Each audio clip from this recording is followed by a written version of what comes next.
Most people are not poor because they are lazy. They are poor because they are obedient. That is the part nobody wants to say out loud.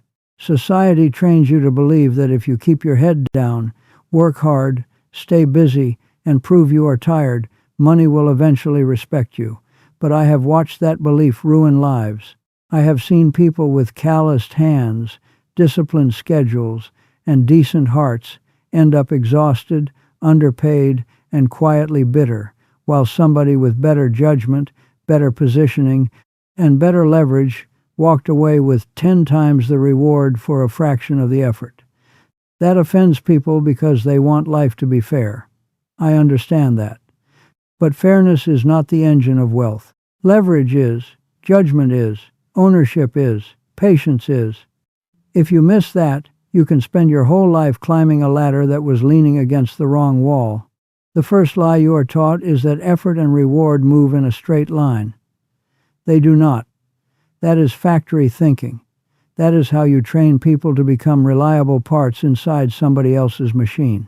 Real wealth does not come from how much sweat you produce. It comes from how much value keeps working after your body stops. If your income depends entirely on your presence, your mood, your energy, your calendar, and your willingness to say yes, then you do not own a life. You rent one. You may call it a career. You may decorate it with titles and praise and promotions and awards. But if you must keep feeding the machine with your hours just to stay in place, then the machine owns more of you than you think. Hard work without leverage is just a more respectable form of slavery. It wears a clean shirt, it carries a laptop, it attends meetings, but it is still a chain. When I say this, some people hear disrespect for hard work. That is not what I am saying. Hard work matters, discipline matters, endurance matters. I admire people who can show up and do the work when they are tired, bored, disappointed, or ignored. That matters. But hard work is only useful when it is pointed in the right direction. A man can row with all his strength and still move deeper into the storm if he is facing the wrong way. Effort is an amplifier. It makes good decisions better and bad decisions more expensive. If you are trapped in low-leverage work, then becoming more efficient at it may only tighten the trap. You do not need more effort. You need a better steering wheel. That is why I spend so much of my time reading and thinking. People who do not understand this assume thinking is idleness. They confuse movement with progress. They are addicted to visible labor because visible labor earns social approval. A man buried in meetings looks important. A woman answering messages at midnight looks committed. A person running from task to task looks valuable. But a great many of those people are simply drowning in noise. Their lives are full of motion and empty of direction. They are busy protecting the illusion of usefulness while neglecting the one thing that changes outcomes, clear judgment. A bad decision made fast is still a bad decision. A foolish meeting with 10 smart people is still a foolish meeting. Busyness is not evidence of importance. In many cases, it is evidence of poor control. I learned a long time ago that the world pays far more for what is rare than for what is difficult. Digging a ditch is difficult. Carrying bricks is difficult. Enduring office politics is difficult. Sitting in pointless meetings for 6 hours a day is difficult. None of that guarantees wealth because difficulty by itself has no market value. The market does not care how tired you are. It cares whether what you do is scalable, rare, hard to replace, and connected to outcomes people will keep paying for. You can suffer all day and still create little value. You can sit quietly with a stack of reports, make one sound decision, and alter the course of millions of dollars. One looks like work, the other looks like thinking. The world is often blind enough to praise the first and rich enough to reward the second. So let me give you 5 rules, not motivational slogans, not social media nonsense, rules, the kind that stay true when markets fall, when fashions change, when applause disappears, and when life finally stops flattering you. The busyness trap. The first rule is simple. If you are always busy, you are probably easy to use. That sounds harsh, but I want you to sit with it. The world loves the person who says yes to everything. because that person can be loaded like a truck. Every new request, every urgent call, every last-minute meeting, every favor, every crisis becomes another brick on their back. They mistake demand for value. They think, everyone needs me. No, everyone is spending you. There is a difference. Being in motion all day can feel productive because it gives you relief from having to think about whether your work matters. Busyness is a sedative. It numbs you with activity so you do not have to face the possibility that you are climbing very hard toward a very small life. Most people fail here because they have been trained to fear stillness. Stillness forces self-confrontation. It forces you to ask uncomfortable questions. Why am I doing this?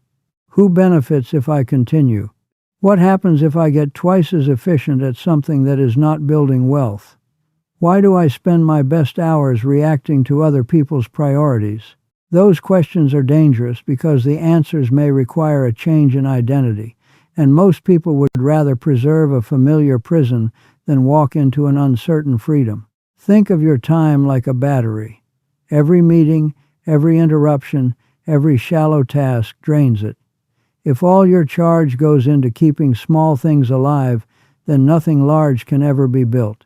You cannot create strategy with a dead battery. You cannot recognize opportunity when your attention is chopped into pieces. I spend 80% of my time reading and thinking because I am protecting the highest return activity available to me, judgment. Reading fills the reservoir. Thinking turns information into pattern recognition. Pattern recognition leads to decisions. Decisions, if they are good, can pay for decades. Compare that with a day full of meetings that produce no ownership, no advantage, no compounding, and no clarity. That is not work. That is erosion. Here is the practical takeaway. For 1 week, track every hour and mark it either reaction or creation.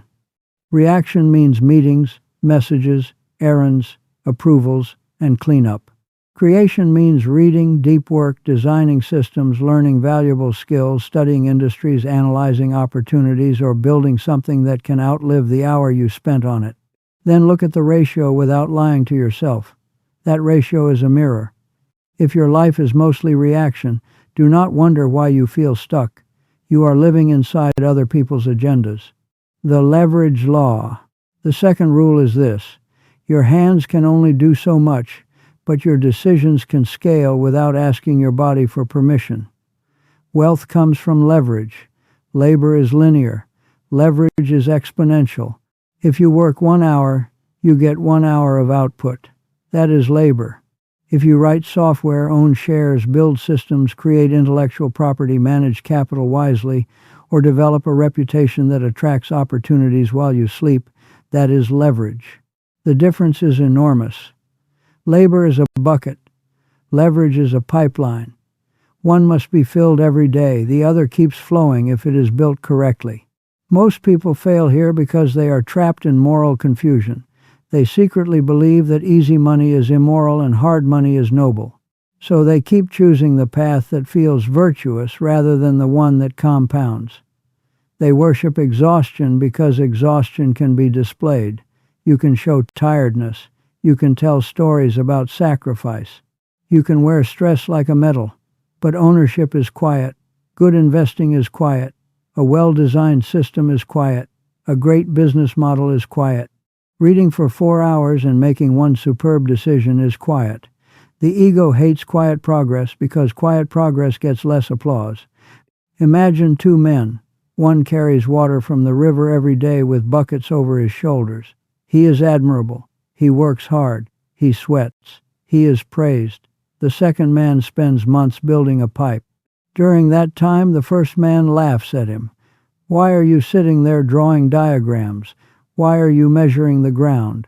Why are you reading instructions? Then one day, water begins to flow. After that, the second man receives water with a fraction of the effort, and eventually, he can sell water to others. This is how the world works.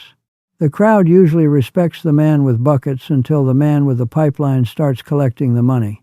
The practical takeaway is direct. Ask of every task, every job, every skill, every project, Does this scale, or does this only pay me when I am personally pushing? If the answer is the second one, you are renting out your life by the hour. That may be necessary for a period. I understand that. We all start somewhere, but never romanticize it. Use labor to survive, then convert labor into leverage as fast as you can. Save capital, buy productive assets, build systems, learn sales, allocation, writing, technology, investing, negotiation, and decision-making. Stop bragging about how hard you work and start asking whether your work can multiply. The market does not pay for effort. The third rule is brutal, and you need to understand it early. The market does not pay you for how hard something feels. It pays you for how much it values the result, and how few people can deliver it. This is why many hard-working people remain poor. They are solving low-value problems in crowded fields with no pricing power. The world has sympathy for them, perhaps, but sympathy is not a compensation system. You can be sincere, exhausted, and underpaid all at once. Most people fail here because they choose work based on familiarity instead of economics. They do what everybody around them understands. They go where the competition is thickest. They pick crowded lanes because crowded lanes feel safe. They never stop to ask whether the value created has any real scarcity attached to it. Scarcity matters. If thousands of people can do what you do after a week of training, your bargaining power is weak. That is not an insult. It is a fact. And facts do not disappear because they are unpleasant. A bridge does not care whether you are confident when you drive onto it. If the foundation is cracked, gravity will expose the truth. Your financial life is the same. You may feel dedicated, you may feel deserving, you may feel you have put in the years, but if your work sits on a cracked foundation of replaceability, low margin, and zero ownership, time will not rescue you. Time magnifies foundations. It does not repair them. I have seen people spend 10 years becoming excellent at things that had no real ceiling except burnout. They became faster, more reliable, more loyal, more available, and more exhausted. Then they looked up and found that they had built a cage out of competence. The better they got at being useful inside someone else's system, the harder it became to leave. They had optimized themselves for dependence. That is a dangerous success. Your practical assignment is this: write down the exact economic value of what you do. Not your job title, not your effort, not your responsibilities. The value. What problem do you solve? For whom? How painful is that problem? What does solving it save or earn? How many other people can do it as well as you? If you cannot answer those questions clearly, then your income rests on vague goodwill, not hard value. And vague goodwill is a weak bridge in a storm. Protect the mind that makes the money. The fourth rule is one people learn too late. Your mind is the engine, and most people treat it like a rental car. They redline it, overload it, ignore maintenance, feed it garbage, and then act surprised when judgment breaks down. But judgment is the whole game. A tired mind buys stupid things, trusts the wrong people, enters bad partnerships, takes the wrong job, misses the obvious risk, and stays too long in situations that should have ended early. A damaged mind can work very hard and still keep choosing cliffs. Most people fail here because the culture rewards self-neglect in the short term. It applauds overcommitment. It praises people who are always available. It confuses anxiety with ambition. It calls constant stimulation engagement. But a mind that never has silence never develops depth. A mind that is always reacting never becomes dangerous in the right way. Deep reading, solitude, reflection, note-taking, study, and patient thought look lazy to shallow people because shallow people cannot measure invisible work. When I spend long hours reading, I am not escaping work. I am doing the highest form of it. I am building a latticework in the mind. I am sharpening pattern recognition. I am training myself to see around corners. I am reducing the odds of making expensive mistakes. One bad acquisition, one foolish investment, one emotionally driven partnership, one dishonest manager, one marriage to the wrong person, one ego-fueled expansion, one panic sale in a downturn can cost you more than years of hard work can repair. Avoiding stupidity is often more profitable than chasing brilliance. Think of life as driving on a mountain road at night. Most people keep asking how fast they should go. The wiser question is whether they can actually see the road. Reading turns on the headlights. Thinking teaches you where the curves are. Quiet protects the driver. Meetings, noise, gossip, vanity, and emotional chaos fog the windshield. Then people crash and call it bad luck. Here is the practical takeaway. Protect your cognitive prime time like a miser protects gold. Identify the 2 or 3 hours when your mind is clearest and spend them on thinking, reading, learning, analyzing, and building. Do not donate those hours to meetings unless the meeting changes an outcome that matters. Remove cheap stimulation. Stop flooding your nervous system with junk. Stop letting every notification grab the steering wheel. Your future is being shaped less by how hard you push and more by the quality of the mind doing the pushing. Ownership, character, and the long game. The fifth rule is the deepest one. Wealth without character leaks, and effort without ownership traps. In the long run, who you are decides what you get to keep. I am not just talking about morality as a sermon. I am talking about practical reality. Trust lowers friction. Integrity attracts good partners. Patience prevents self-inflicted wounds. Emotional stability protects capital. The right spouse multiplies a life. The wrong one drains it like a leaking bucket. The right partners save years. The wrong ones cost decades. You do not build anything meaningful alone, but if you choose badly, the people around you become hidden taxes on your future. Most people fail here because they chase visible gains and ignore invisible liabilities. They want the title, the income, the lifestyle, the status symbols. They do not ask whether the system producing those things is poisoning their judgment, their health, their marriage, or their peace. They do not notice that envy is driving their choices. Vanity is expensive. Ego is expensive. Needing to look successful before you are actually secure is one of the fastest ways to stay poor in a polished way. I have watched intelligent people sabotage themselves because they wanted to be seen as important. They took meetings they did not need, bought houses they could not comfortably afford, entered businesses they did not understand, borrowed against the future to decorate the present, and surrounded themselves with people who admired image more than substance. That is a loaded gun. It looks impressive right up until it goes off in your hand. Ownership changes your posture toward life. When you own productive assets, when you build a reputation for sound judgment, when you become the kind of person others trust with responsibility, capital, and confidentiality, the game changes. But ownership is not only financial, it is also psychological. Do you own your calendar, or does everyone else own it? Do you own your standards, or do you bend them to fit the room? Do you own your appetites, or do they drag you around? A man who cannot govern himself will eventually be governed by someone else's system. Here is your assignment. Make a list of everything in your life that compounds and everything that drains. People, habits, assets, debts, skills, subscriptions, routines, distractions, obligations, environments. Be ruthless. Some things are bridges. Some things are anchors. Some people are batteries. Some are leaks. You do not need more inspiration.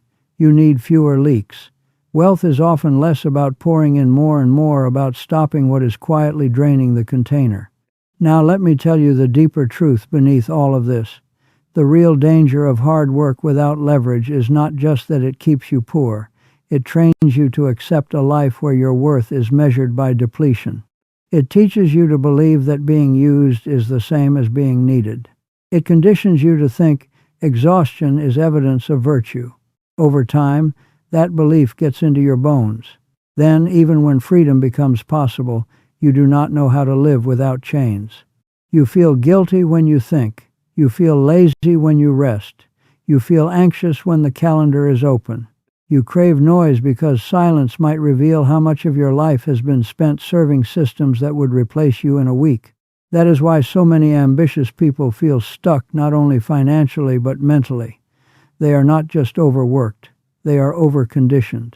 They have been taught to confuse obedience with discipline, motion with progress, stress with importance, and effort with value. Once those ideas take root, you can earn more and still remain psychologically poor. You can make six figures and still live like a servant to your inbox, your appetites, your image, your boss, your debts, or your fear of disappointing people. Freedom is not a number by itself.